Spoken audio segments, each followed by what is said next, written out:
I'm the TA for this post. So this is for the week. Okay.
So today we'll go through basics of the chemical lasers, gas dynamic lasers, and fiber lasers basically.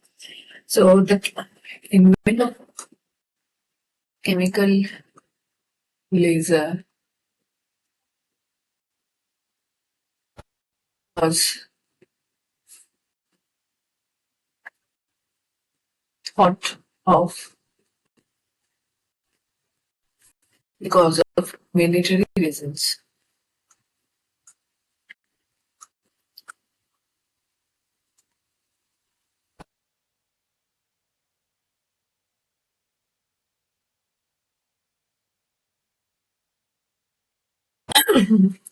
So when there were Cold War going on, so US wanted some safety net that if any country launches nuclear weapon, let's say that they can destroy the nuclear warhead at that country only.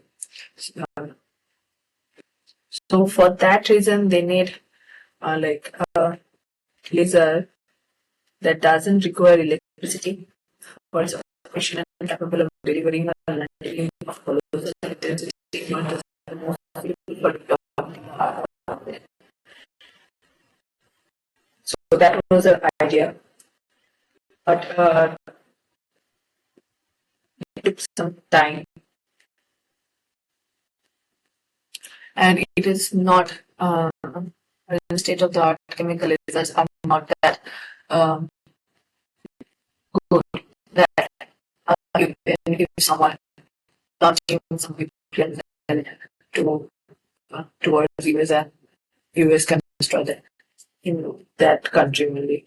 So it is not yet there.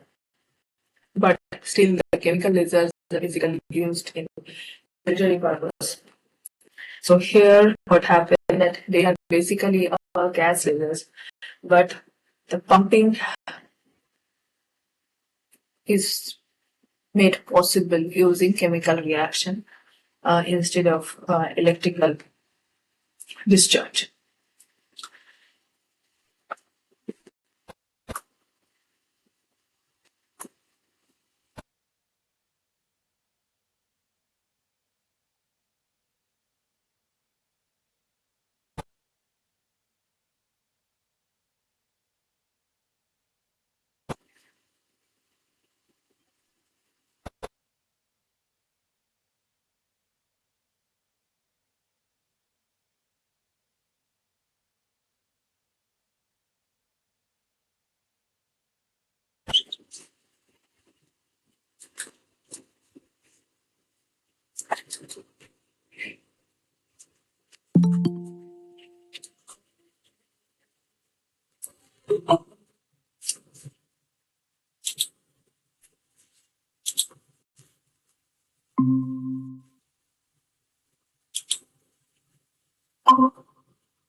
Unlike a conventional laser,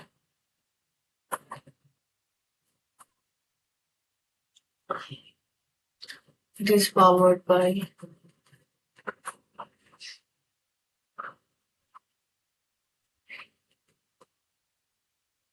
a chemical reaction.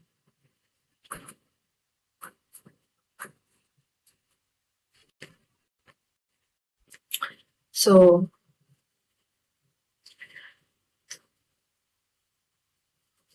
German-born Hungarian-Canadian chemist John Charles Polanyi in 1961 tried to conceptualize a laser formed by chemical reaction in 1961, soon after the invention of the laser in 1960. So he realized that the excess energy liberated in the chemical reaction to vibrationally to use that excess energy to vibrationally excite the molecules formed on the process. And he did win a Nobel Prize for that thing. And after that, around 1965, he invented or we should say he operated the first chemical laser with American scientist Jerome V. Casper. So they used hydrogen chloride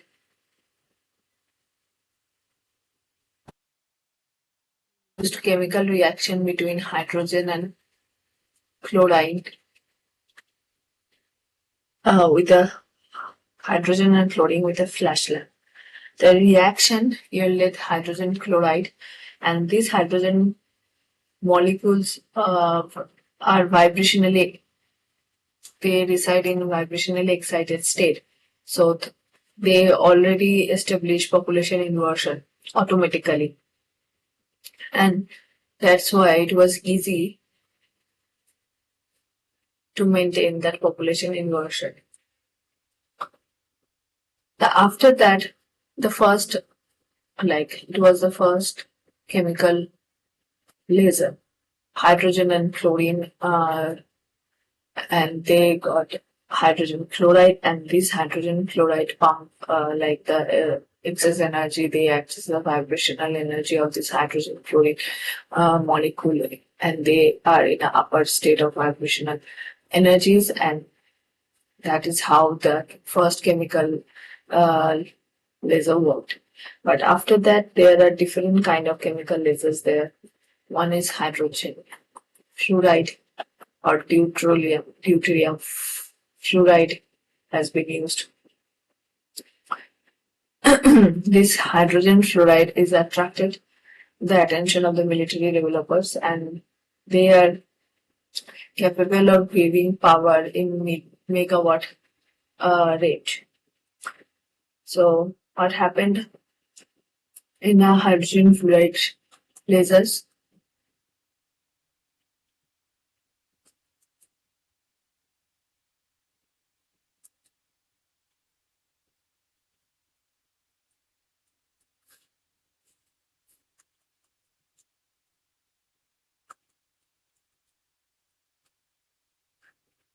So it's a basically infrared laser.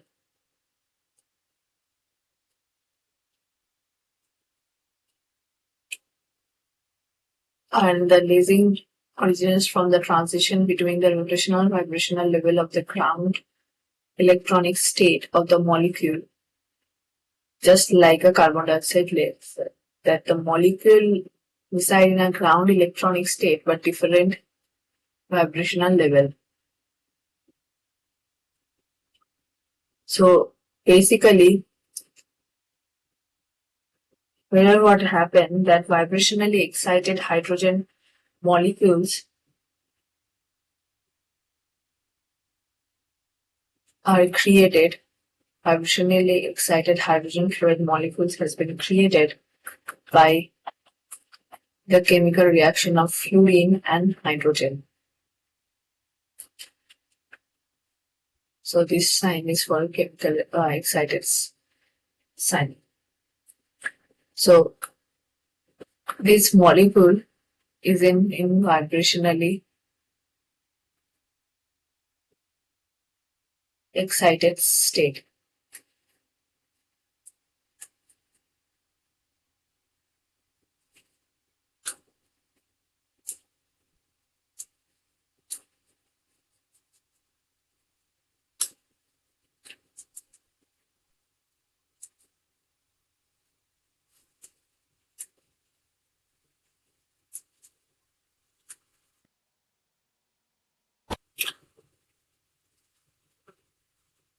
And how we get this fluorine? The fluorine we get by this reaction.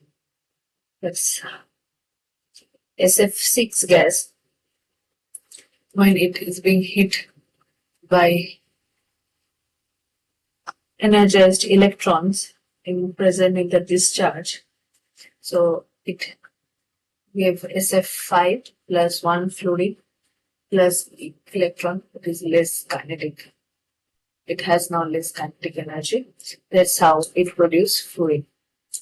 So in the chemical lasers, electrical discharge needed, but not in that much in power that we have seen needed in molecular laser or atomic gas laser. Here it's needed to generate fluorine.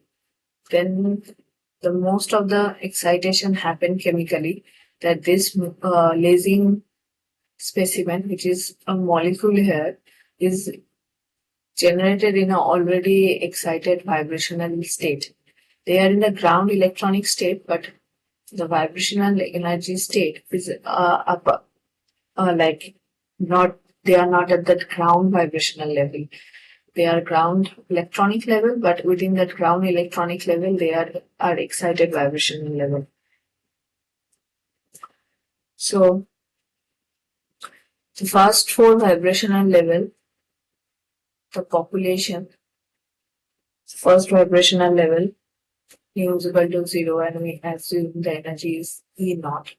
Here it is nu is equal to 1, and assume the energy is E1. Here it is nu 2, nu E3, nu 3, sorry. The energy is E2.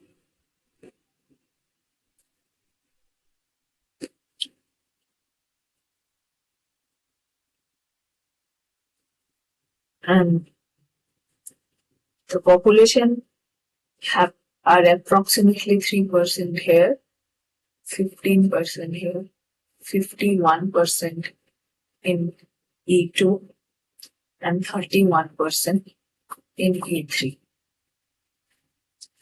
The relative rates of their chemical reaction driven pumping are like this.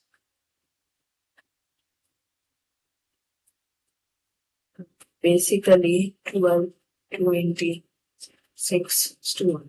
So you can see that the reaction rate after a reaction rate for generating new hydrogen fluoride in the nu 2 state are the most among the other state, and also the population it has E2 has 51%. So population inversion has been created between E2 and E1, E2 and E0, and also E1 and E0. So the selection rules here, delta J for this E2 E0 would be plus 2. That is not actually allowed. So we'll see the lasing action between E2 and E1 and E1 and E0.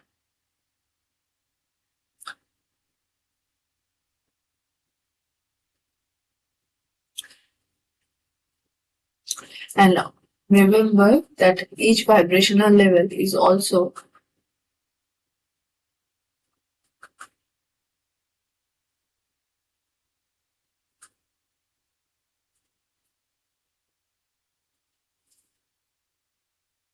split into different rotational levels.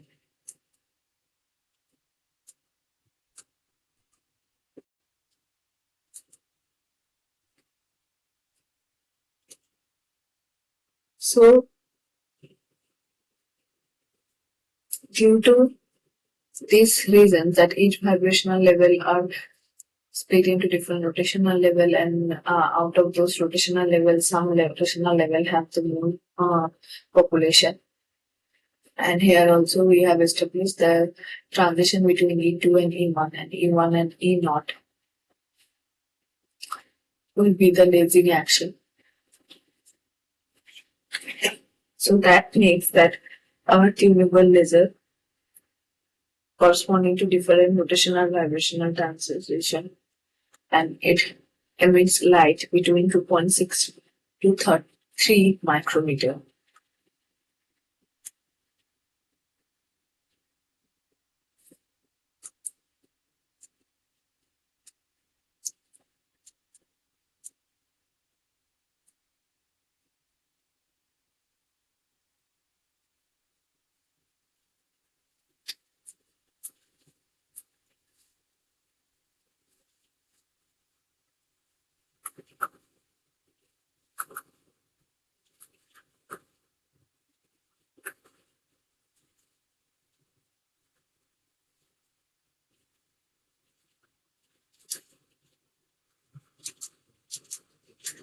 So instead of hydrogen fluoride, that is HF, if we use DF, that is deuterium fluoride, and it is another dimer of hydrogen. Actually, it's not a dimer, it's a different isotope of hydrogen, that is 2H1.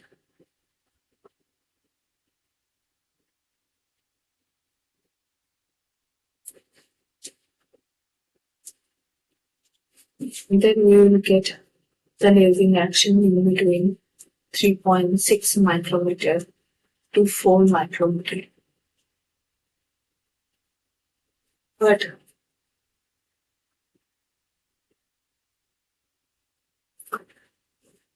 it is not highly used in military, because when the wavelength increases, its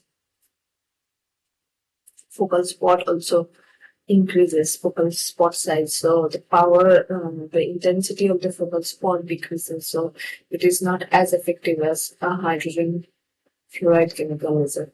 So it doesn't have this, still not very attractive for military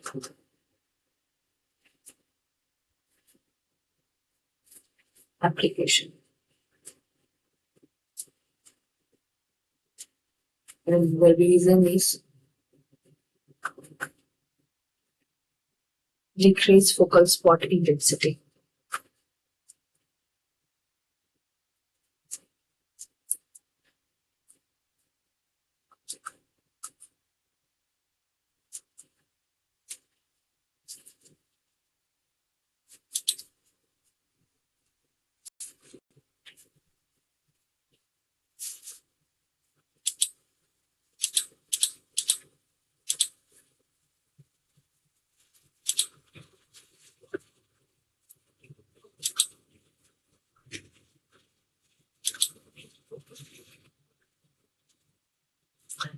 The next laser is called coil or chemical oxygen iodine lasers.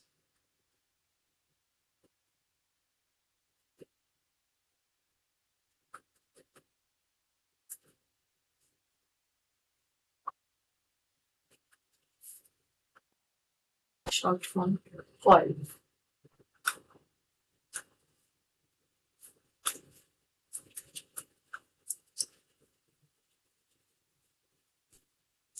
and it operates at a much shorter wavelength, that is 1.3 micrometer.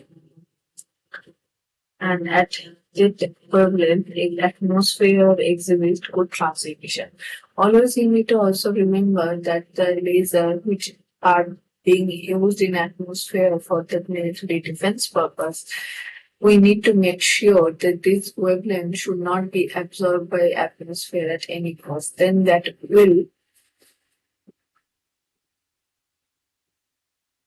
affect the like intensity of this laser beam, and it will not work. So the lasing wavelengths of this defense lasers or any laser that needs to be operated in atmosphere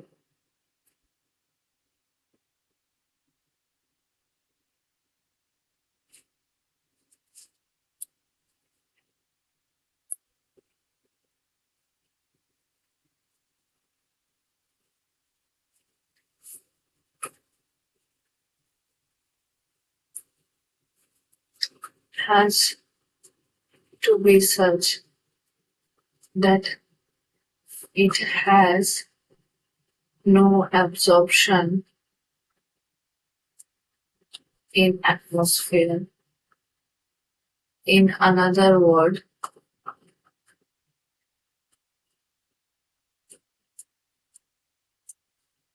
high transmission rate.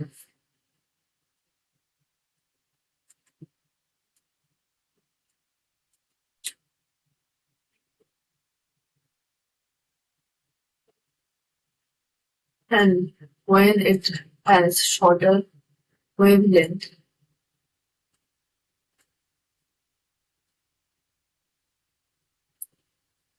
that also means focused beam spot.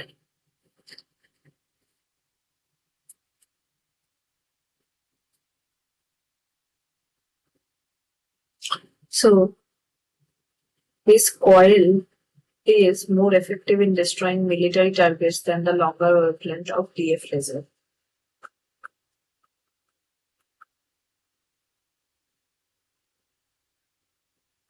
Intense beam spot.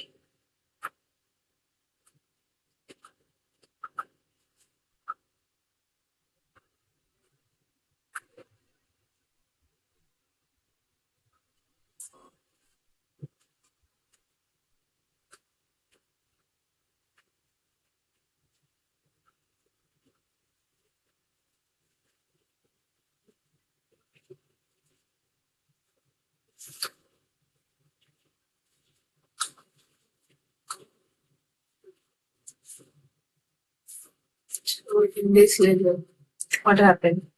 That chemical reaction produces oxygen molecule in a metastable excited state.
So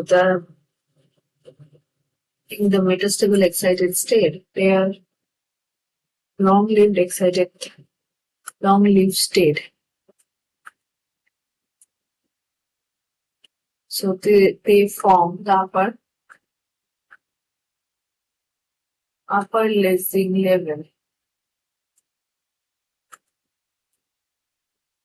And inside the gas chamber, when these oxygen molecules are being produced due to chemical reaction, there is no normal ground level oxygen molecule is already there. So there is none of the normal ground level oxygen molecule. So it's even if we produce one excited metastable oxygen molecule, it's already establishing population inversion.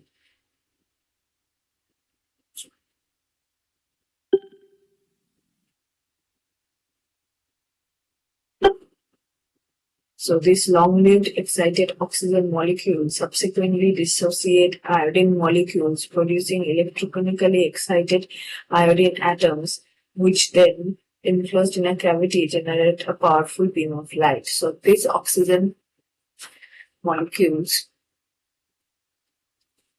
then in turn dissociate iodine molecules.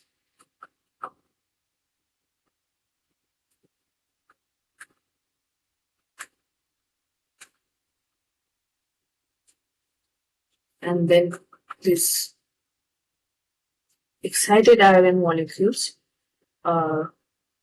form upper lacing level, not the excited oxygen molecule. The excited iodine molecule from the upper lacing level, basically. So the next laser is gas dynamic laser.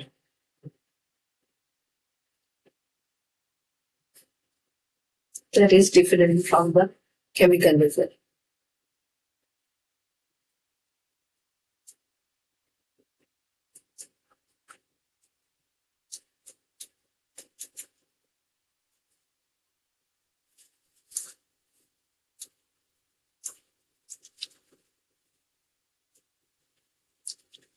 So what happened in that in gas dynamic laser, which can be considered a variant of chemical lasers, the thermal energy stored in a gaseous mixture is maneuvered to power the laser instead of chemical energy. The different relaxation rates of various energy levels of a gas were exploited to create a population inversion condition. In turn, lasing by subjecting the gaseous system to rapid expansion through a nozzle. The scheme was first conceptualized by scientists Abe Herzberg and Ian Harding, who attempted it in 1965 to establish population inversion between electronic energy state of xenon gas, but they were unsuccessful. So the invention of gas dynamic laser, however, credited to Edward Gary and Arthur Robert Controis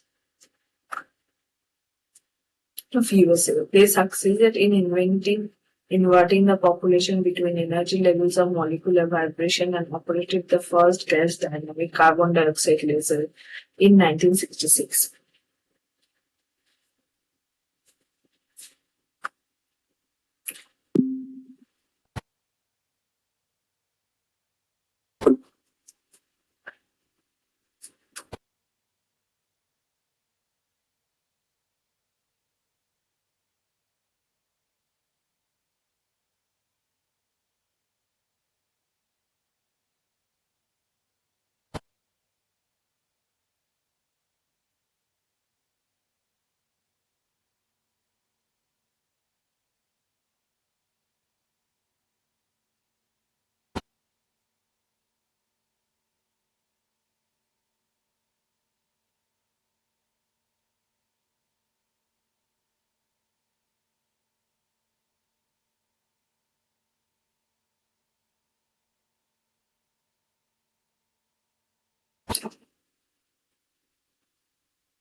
So basically, well, that is the basically a working 2D view schematic view of working gas dynamic laser.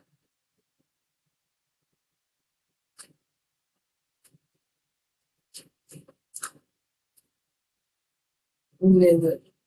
And in 1970, there is another laser that is gas dynamic carbon dioxide laser. Yes, carbon monoxide laser.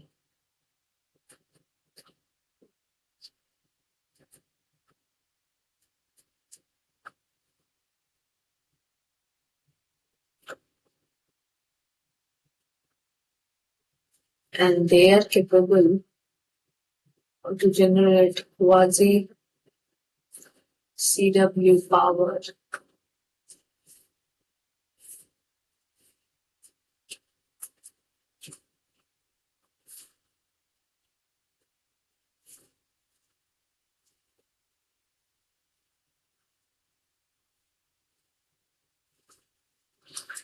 at tens of kilowatt strength with potential to exceed even 100 kilowatt. So they can serve as a high potential, high power laser weapons.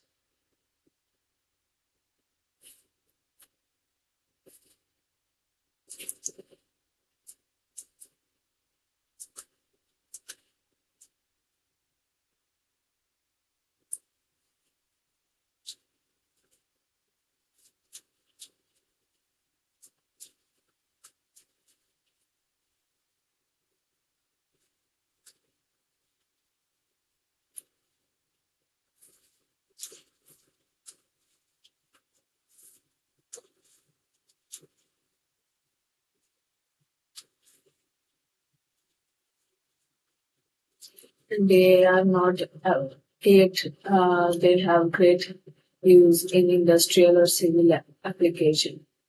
Um, so they are unable to match the construction and operational simplicities of the electrically powered counterparts in that has been used in industrial or civil applications. So they doesn't that civil and in civil industry and uh, other industry they doesn't use the gas dynamic lasers. So you need to understand what happened here. So basically, at an elevated temperature, a significant fraction. Basically, we need to consider a collection of hot hot carbon dioxide compressed gas in high pressure. At an elevated temperature, a significant fraction of the molecules will move away from the ground state to the higher vibrational state following a Boltzmann distribution. Then we only consider low-lying vibrational levels from symmetric bending and asymmetric modes of vibration. Just like normal carbon dioxide laser, they will have symmetric mode, which is 100 mode, bending mode, 020 symmetric 100 and 020 is at almost same level, if not it's a bit higher, if not same. And asymmetric level here it is 1001.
Basically, at an elevated temperature, a significant fraction of the molecules will move away from the ground state to the higher vibrational state following a Boltzmann distribution.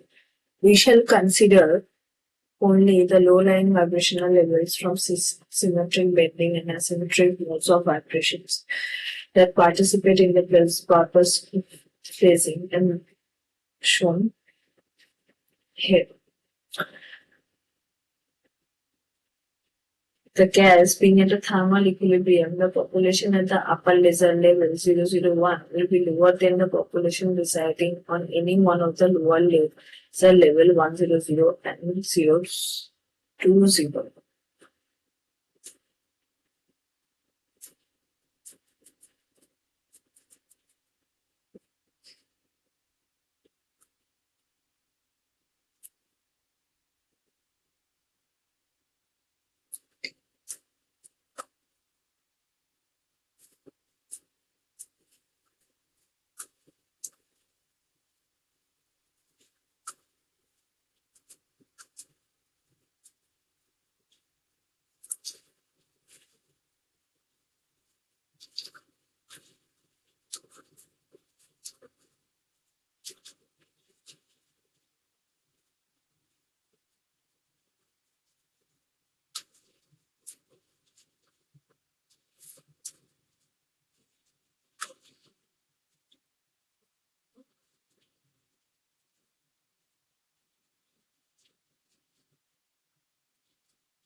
The hot and compressed gas is then made to expand. That hot and compressed gas, they are now we expand here, so they got expanded. And when they expand, they also cools. And when they cools, the population residing in energy levels of each mode of vibration relax within itself through resonant VV, vibration energy transfer collision.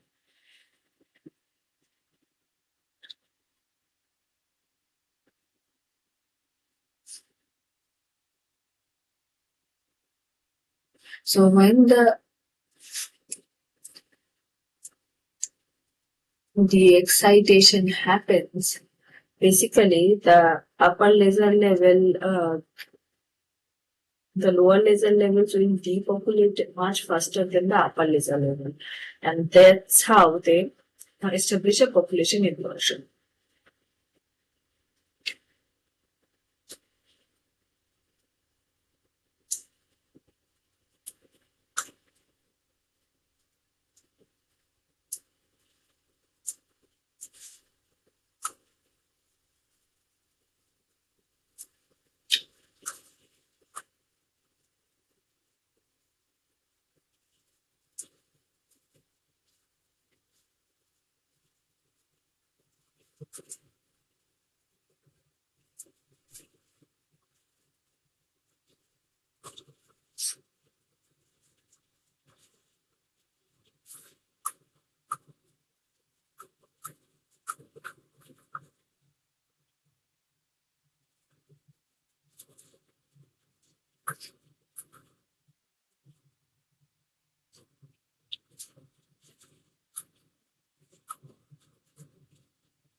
Lower laser levels will depopulate much faster than the upper laser level.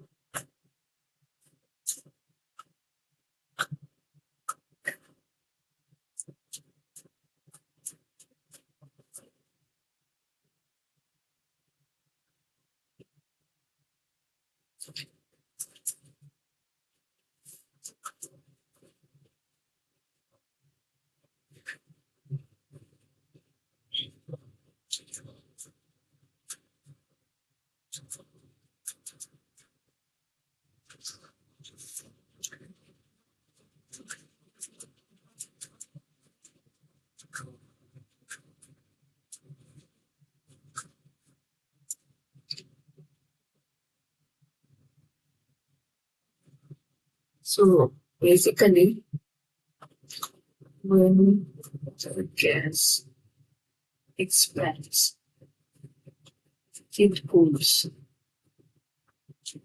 When cooling happens,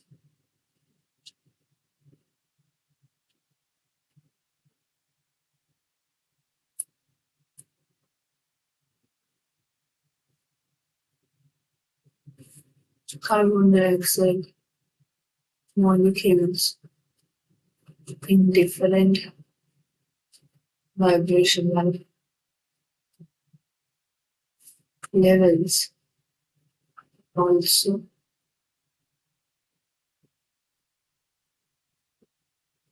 relaxes.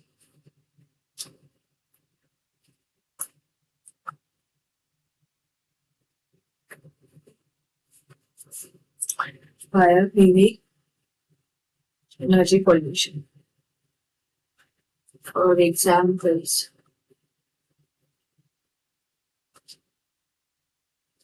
alpha carbon dioxide molecule 003, that is asymmetric vibrational level 3, and some carbon dioxide 002, they will first go to like this 001, then they will change to 008 plus 3 CO 2001. Then eventually they will create 5 carbon dioxide at 001 level. That's how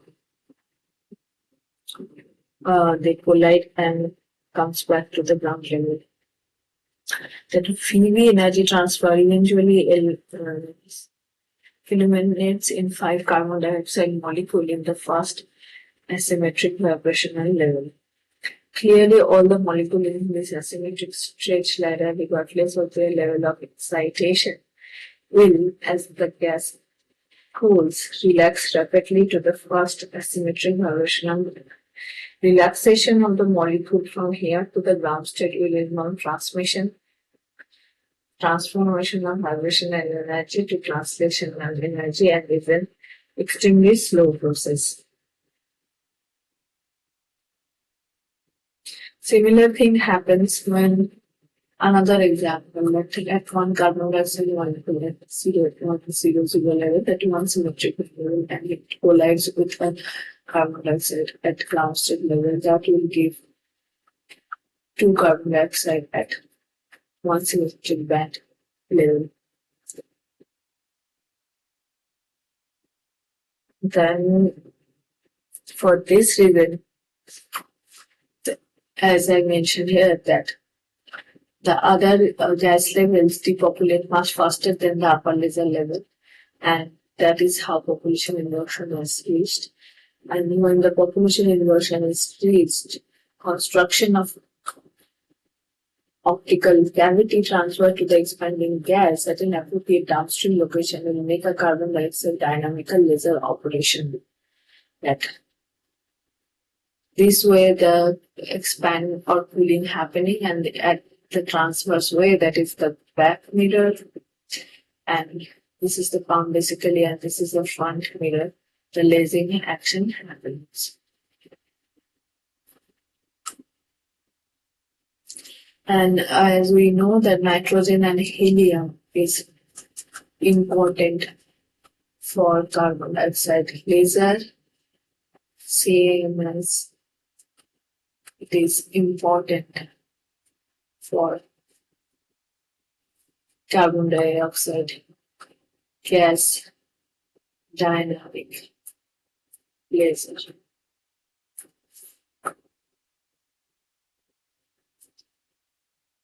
So, what nitrogen does?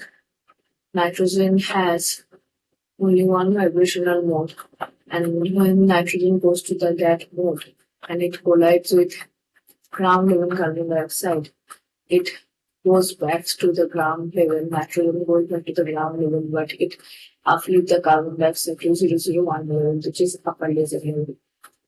And helium plays the role of a quencher as it helps depopulate the lower laser level by efficiently removing the population from 010 level through heating relaxation.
So, depopulation of the lower laser level is also important for population reduction.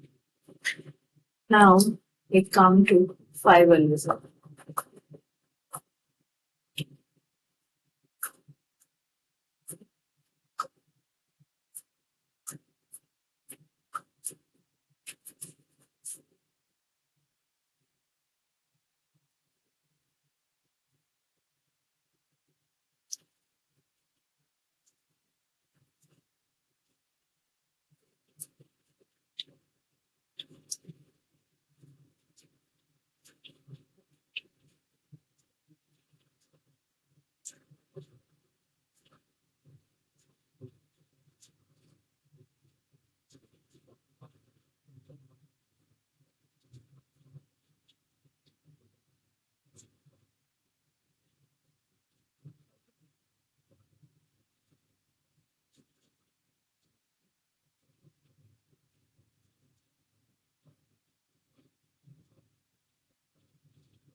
So, we know that a fraction of the power is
We know that a fraction of the pump power is always dissipated as a heat in the active medium.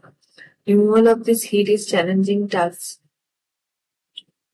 because almost active as the active medium of the laser is almost always characterized by a rather small surface area to volume ratio.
In gas and liquid, this is less difficult as the heat can be dissipated by flowing the hot fluid through a heat exchanger. But the heat removal mechanism, the same heat removal mechanism doesn't act in the solid state laser. In the solid state laser, the laser rod immediately suffers from the effect of thermal lensing that grievously affects the spatial quality of the output wave.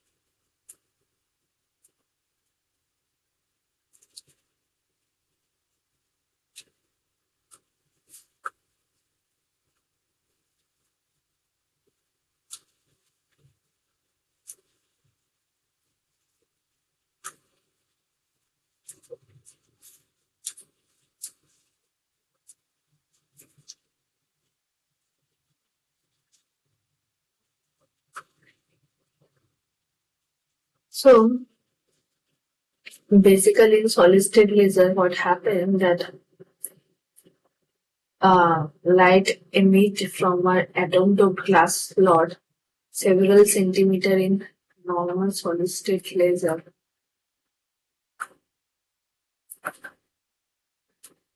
That this is some diameter has some centimeter and the length is 10 times of that 10 centimeter.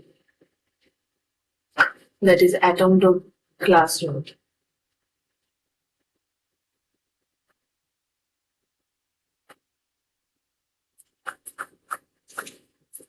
So it's like volume surface to volume ratio is very low. But for fiber laser, the fiber is made of the same doped glass.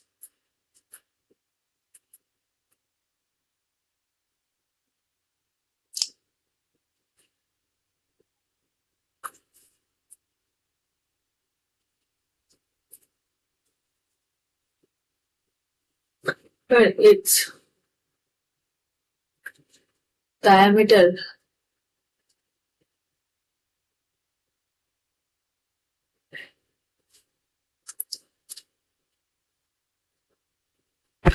are in micrometer range.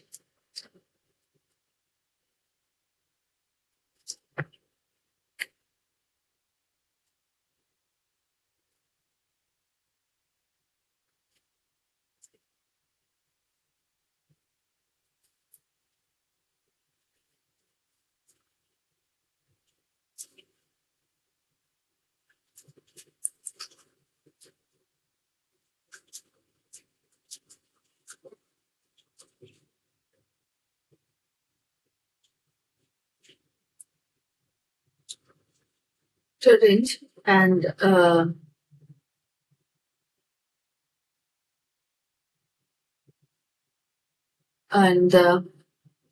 these are in meter, several meter range. So their surface to volume ratio has been increased.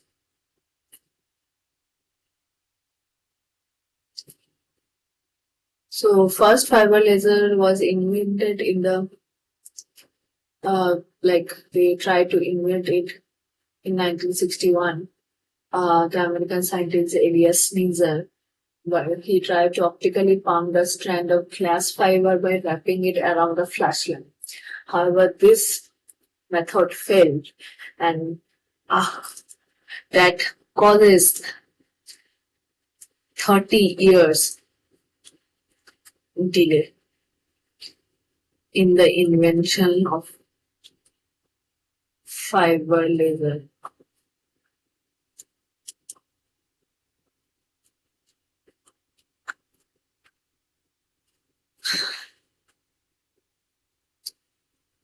The limitation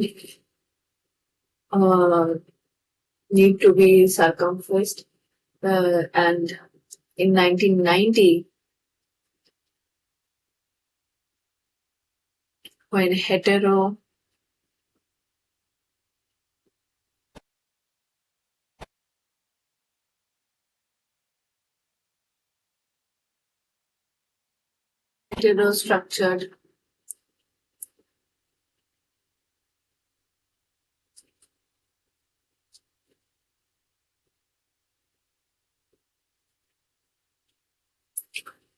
the diode laser came,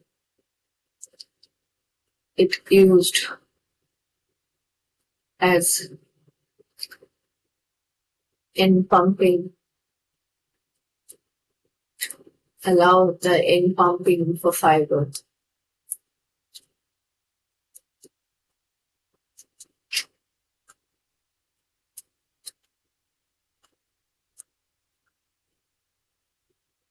And also we get a fiber-based light amplifier at that time.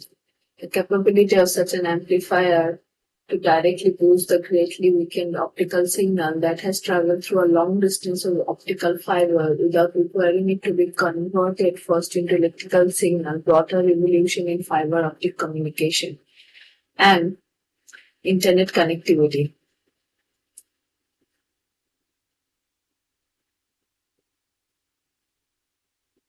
This has played and still playing a pivotal role in the research and development of both fiber laser and amplifier systems. Thanks to pioneering work of British American scientist Charles Gow, today we have optical fibers through which light packed with digital data can travel with practically no loss. Readily scalability of power of the fiber lasers that has reached today tens of kilowatt power, output power, tens of kilowatt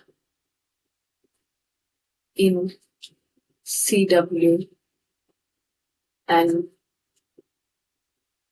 megawatt in pulsed mode.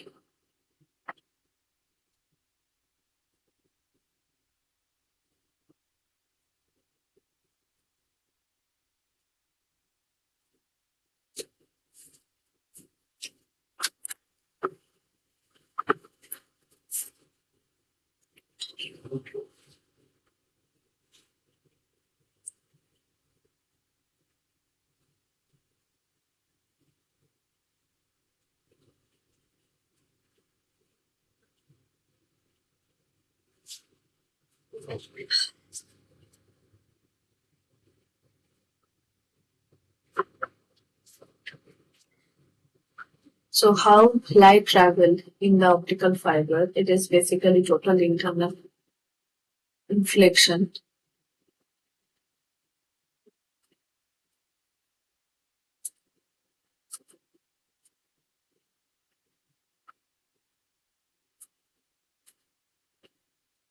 So what is total internal reflection?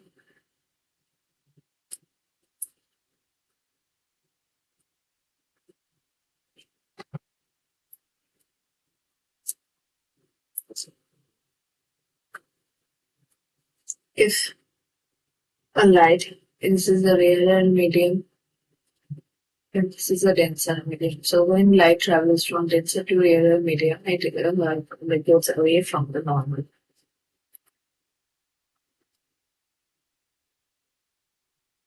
image.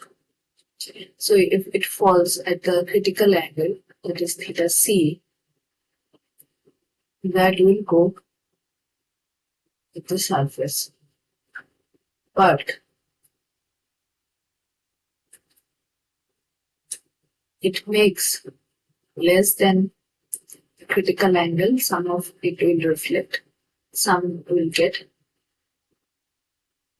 transmitted. But if the angle is more than the critical angle, it will be totally reflected. So if it falls more than the critical angle, it will be totally internally reflected. There will be no, the transmission will be in the same denser medium. So that is why it's called total internal reflection. There will be it has a reflection part and transmission part, but because of the nature from going to rarer medium from denser medium, so there is no, the all of the ray goes come back to the denser medium. There is no part of it in the rarer medium. That is why I call it internal reflection. But if it falls less than a critical angle, then there will be a transmission and a reflection.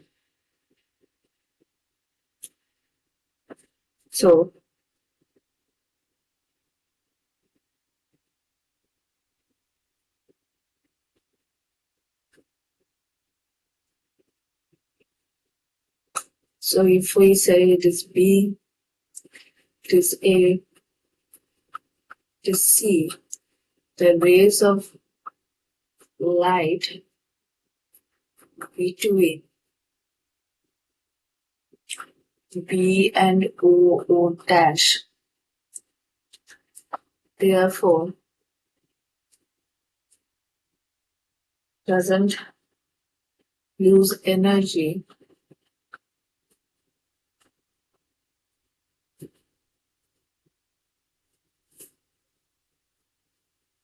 through refraction.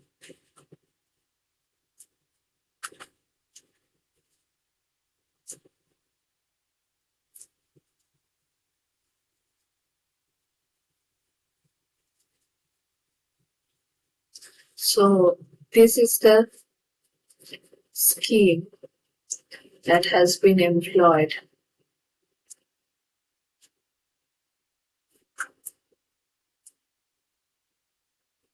in optical fiber. In optical fibers,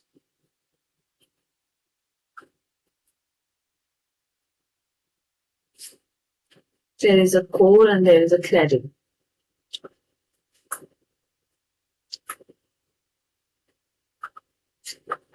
Cladding has lower refractive index, and this is the denser part. So basically, if this is a core, there is a part, so this is cladding. This is cladding. Okay, this is core. So light goes like this, and this go on. There is an acceptance angle at core. If you go beyond that, it will not be totally. it will not be total internal reflection.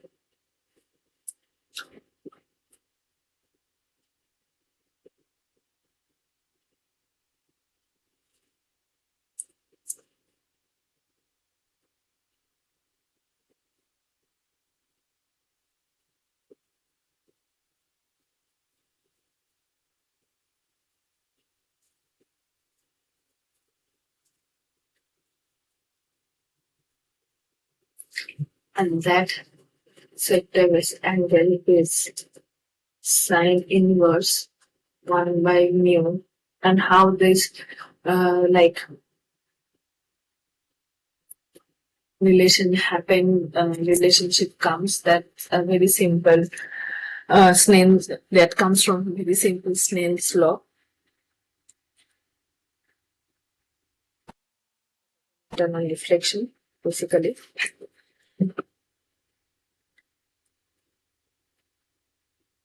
So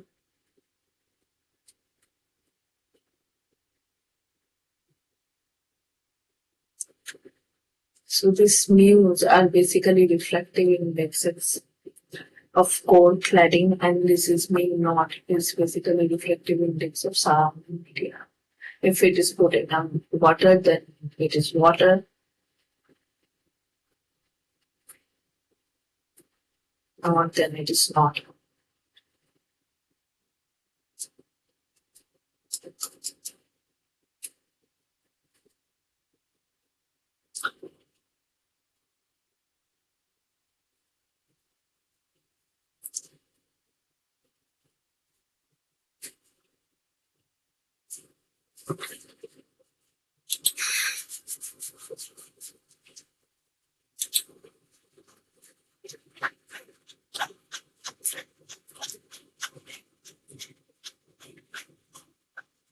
Okay.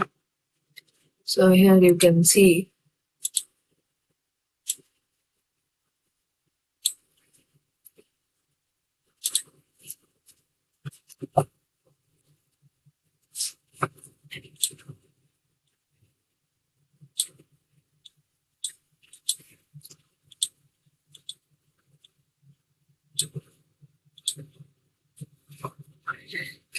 that the figure A, which marks the lower boundary of the incident light beam. So this is basically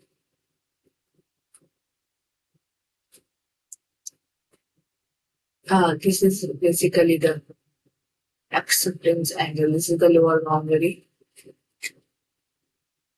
So the A goes like this, and they fall at a critical angle.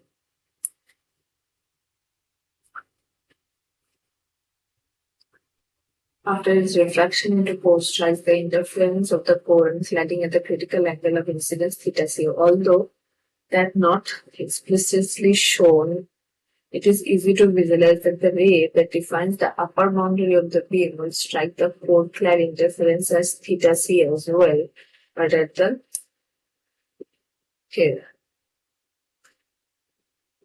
Inside the fiber core, these all rays are in a 3D. You need to understand that. It is represented at 2D. So it's basically this theta angle is a 3D volume.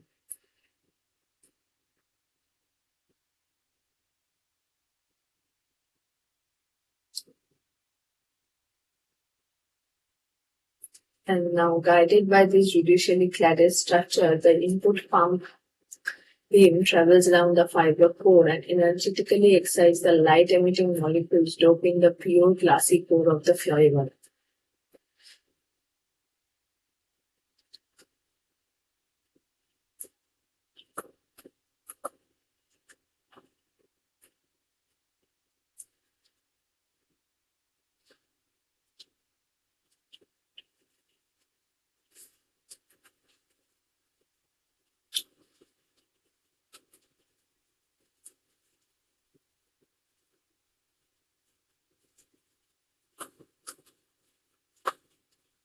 A fraction of photons spontaneously emitted by these excited dopant molecules that strike the core-clad interference at angle exceeding theta c will be trapped and guided in the core as elaborated in this figure. These spontaneous photons understandably perform the role of seed photons for simulated emission and can result in the amplification of light with appropriate cavity feedback.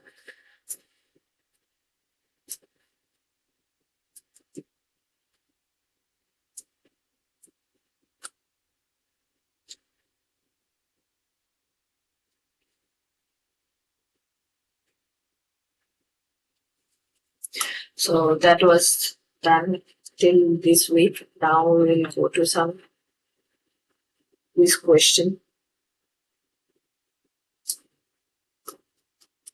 Question number 1. A laser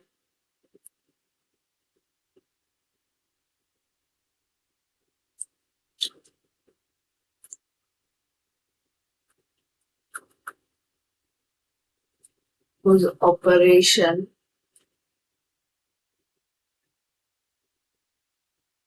doesn't necessarily depend on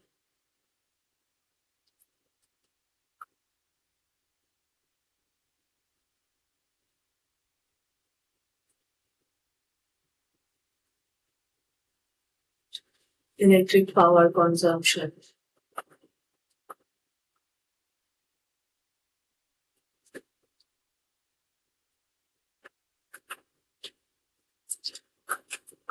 Carbon dioxide laser, excimer laser,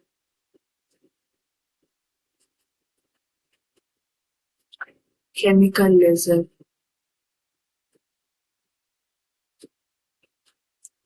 gas dynamic laser.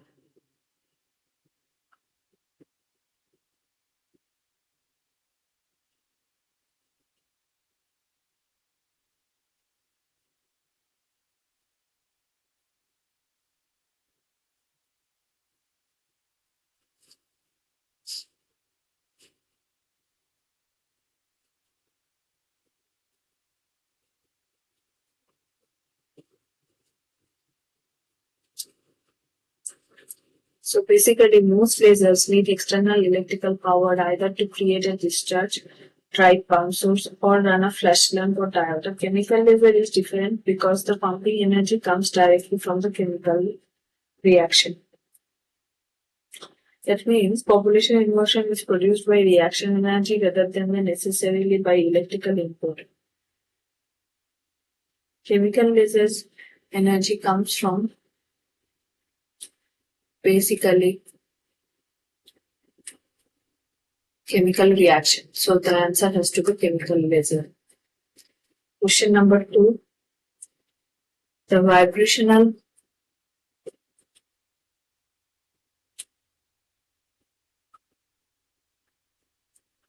levels of hydrogen fluoride lasers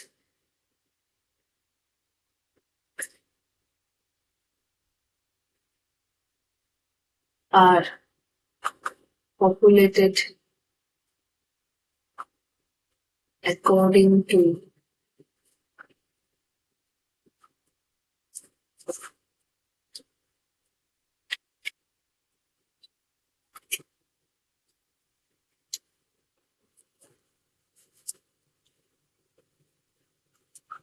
one Boltzmann distribution, 2 inverse Boltzmann distribution,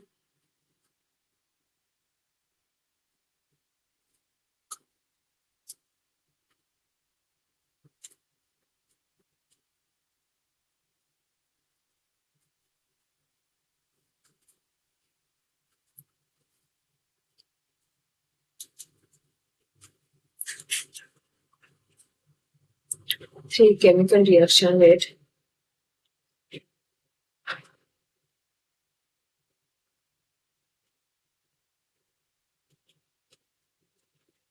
4 Lorentzian distribution.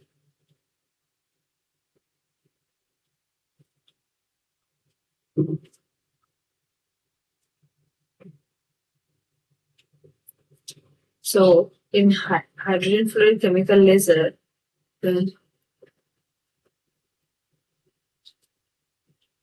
excited hydrogen fluoride molecules produced by this equation.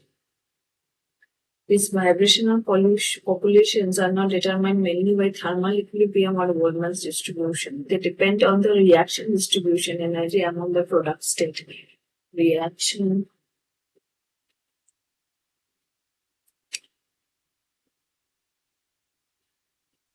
depend on how the reaction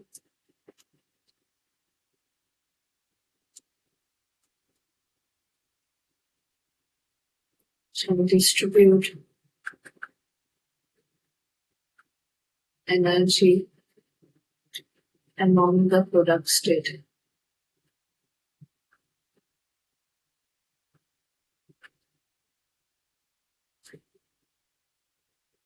So the population of vibrational levels are governed by reaction dynamics, reaction pathway, and chemical reaction rates.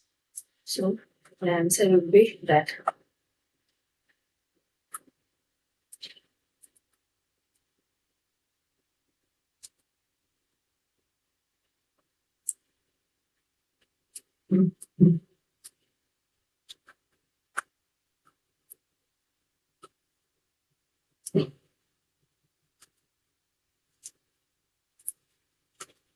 They actually maintain the population of vibrational level.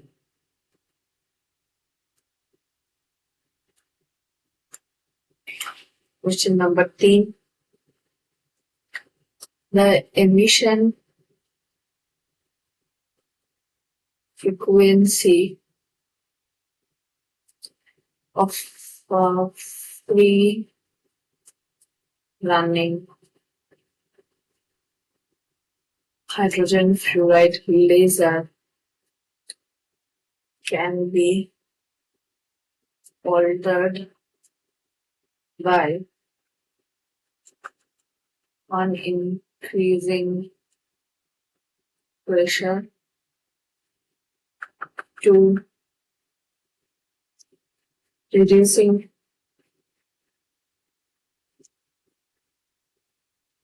pressure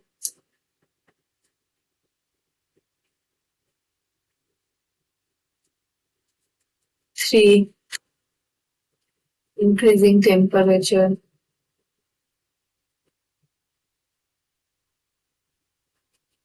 4 using isotopic gas mixture.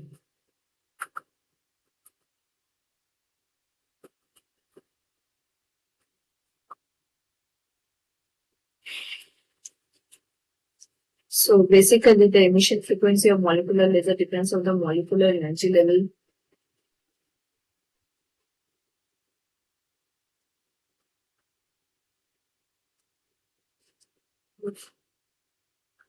molecular laser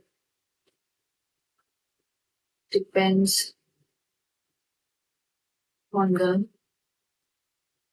molecular energy level spacing.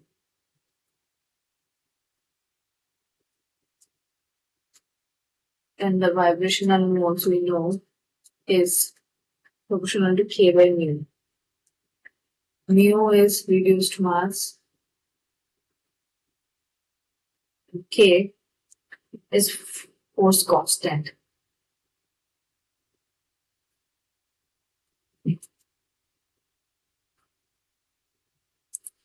If we change isotopes, the reduced mass change.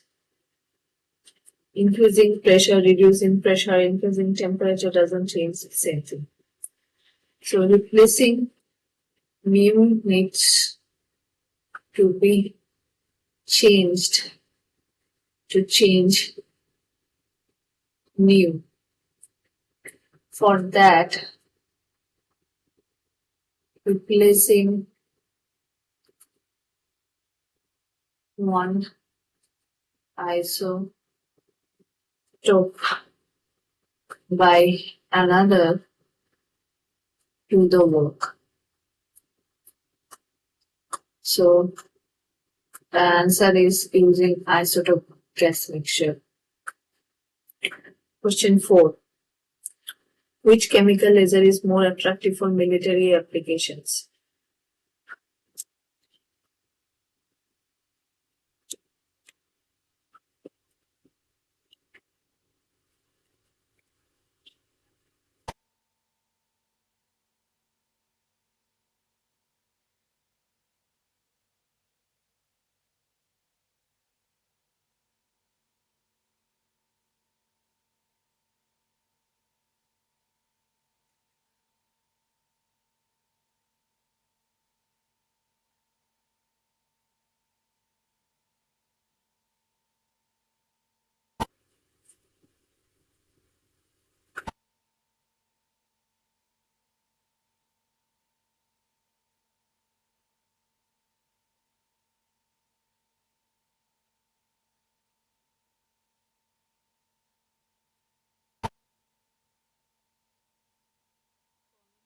Military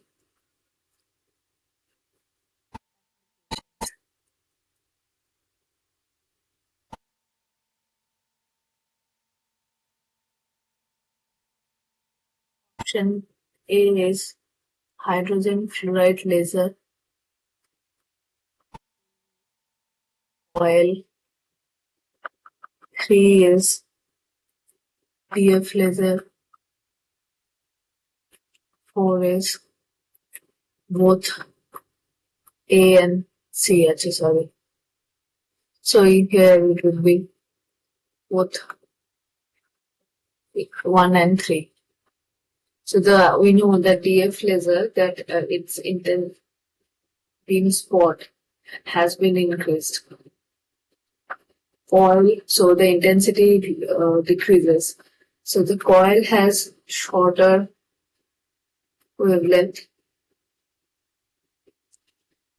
and intense beam spot, and the emitted energy at somewhere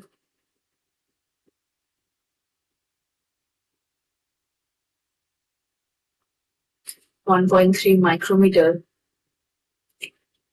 is not, it has good transmission in atmosphere.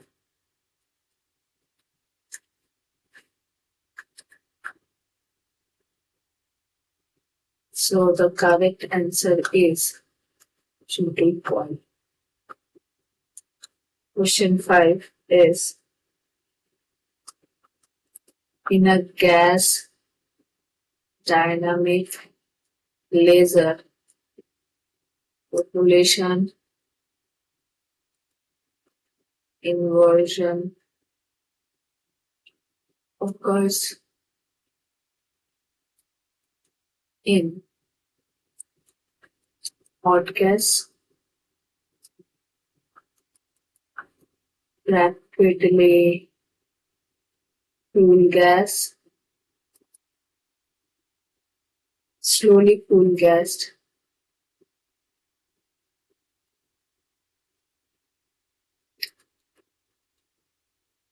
gas at high pressure.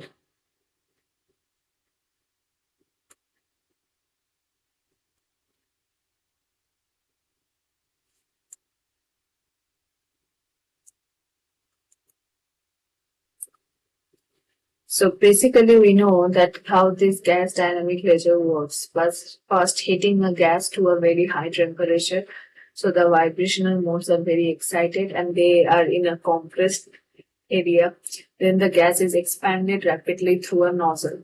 This rapid expansion causes very fast cooling, and that crucial point is different energy modes relaxes at different rate because of the rapid cooling. Upper laser level population can remain relatively high, where the lower level population falls faster and re-equilibrates differently. That's why the correct answer has to be rapidly cooled gas.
operation of a gas dynamic laser is possible because gas is hot, gas is cold. We know that in gas dynamic laser, we let the gas expand, and that's why depopulation happens. And that means the lower laser levels and upper laser levels have different rates of relaxation of vibrational modes, or like basically these laser levels are like vibrational modes only. So that's the reason basically. Different rates of relaxation of vibrational modes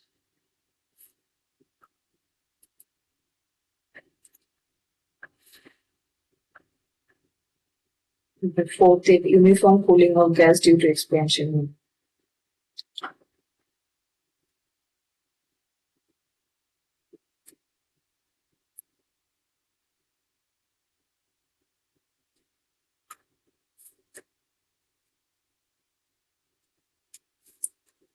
So we know this is the answer basically, because different vibrational mode relaxes at different rate. That causes the lower lasing levels to depopulate faster. In a gas dynamic laser, a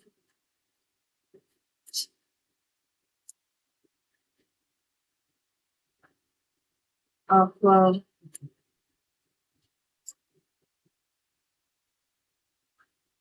laser level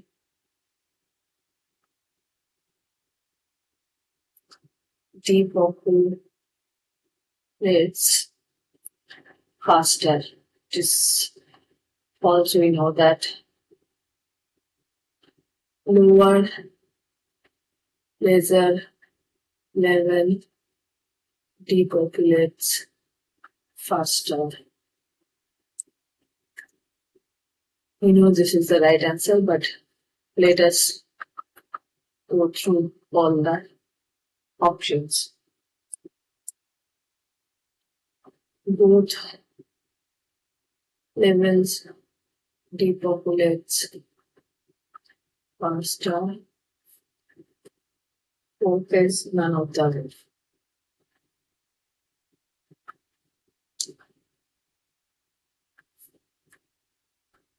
So we know this is the correct answer, that lower laser level depopulates faster.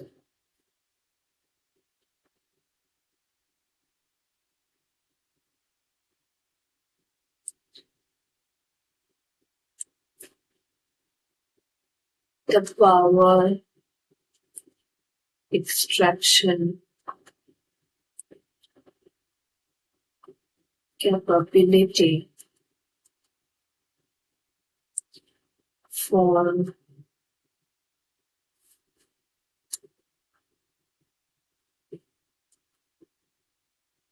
a conventional solid state laser is less because surface area to volume ratio is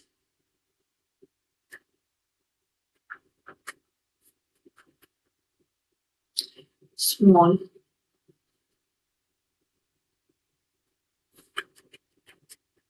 large, equal,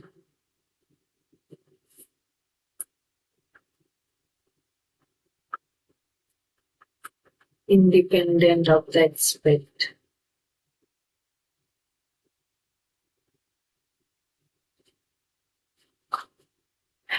So we know that in a conventional solid-state laser rod, the volume grows faster than the surface area as the rod size increases.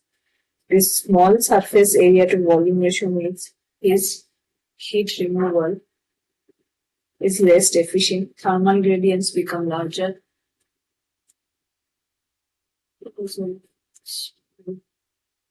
Surface area to volume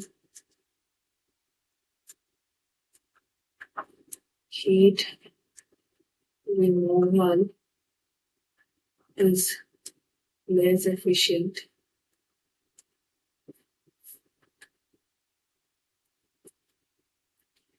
Thermal gradient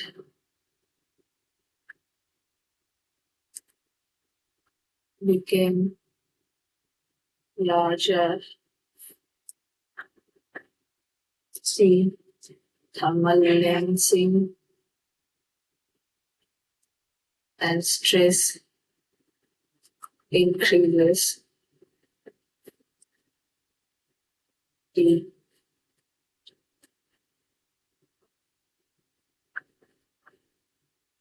power scaling becomes harder.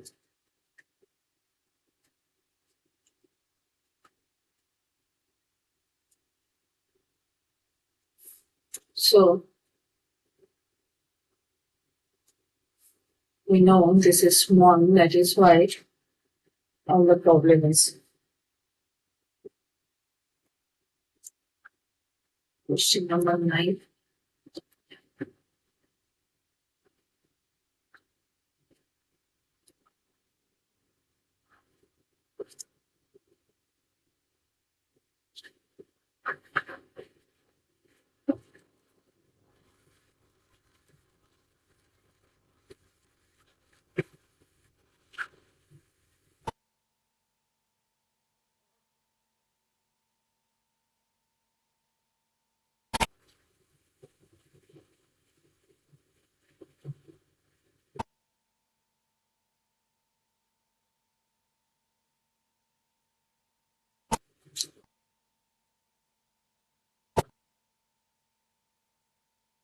In case of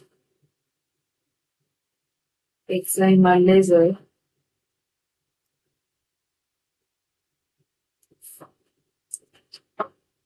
the lasing species is formed in the ground state.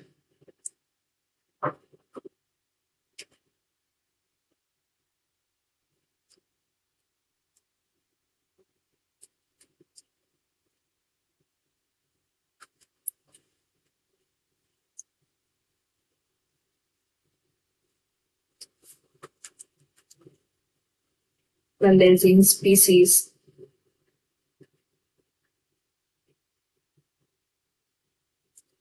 does not exist in the ground state.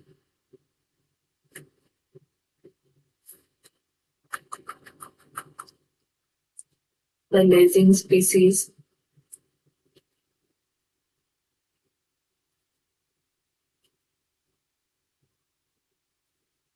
is formed either in the ground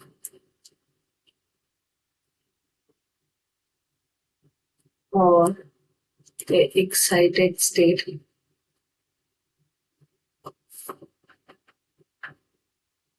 None of the above. We know the excimer is an excited timer. The important feature is this bound state exists only in the excimer or excited timers. They only exist in excited state.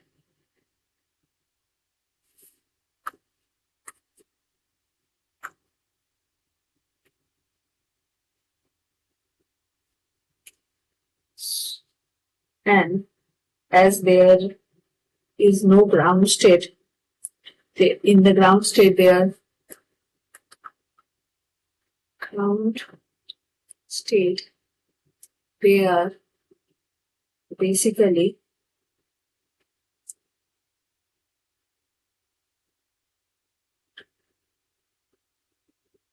unstable.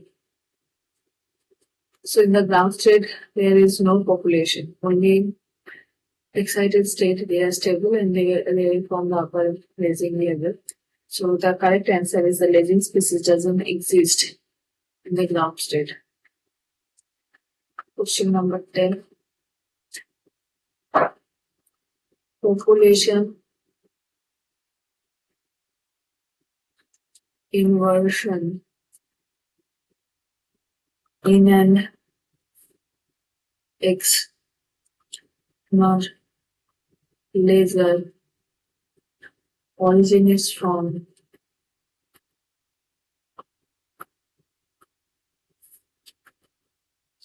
a chemical compound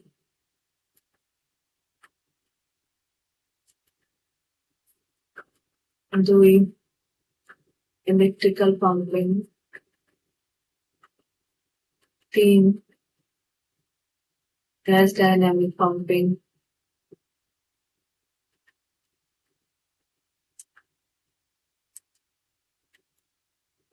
optical pumping.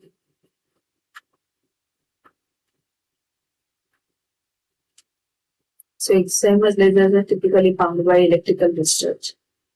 So basically the answer would be electrical pumping. So that is for today. We'll see you in the next class.